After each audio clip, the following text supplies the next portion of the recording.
مردانہ کمزوری کی بنا پر طلاق لینا. اگر مرد میں کوئی ظاہری یا مردانہ کمزوری ہو تو کیا عورت اس سے طلاق کا مطالبہ کر سکتی ہے؟ رضوان الہی.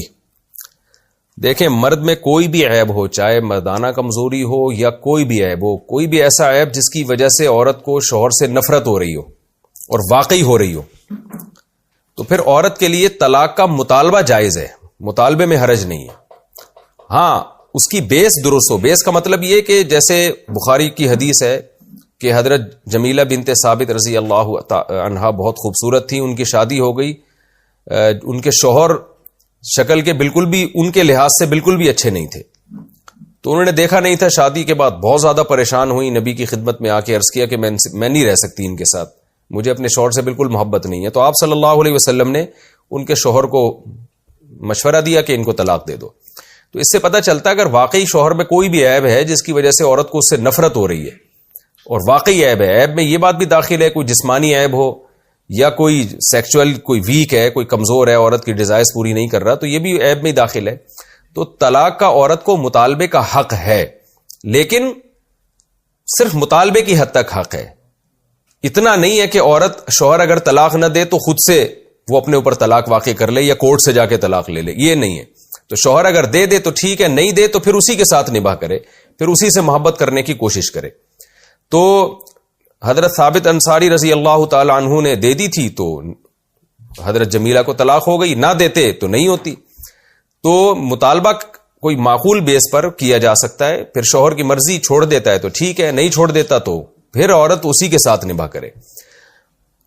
کورٹ سے طلاق کا حق اس وقت ہوگا جب کوئی بہت ہی معقول ریزن ہوگی، تو اس کی وہ ریزن کیا ہے وہ کئی بار میں بیان کر چکا ہوں.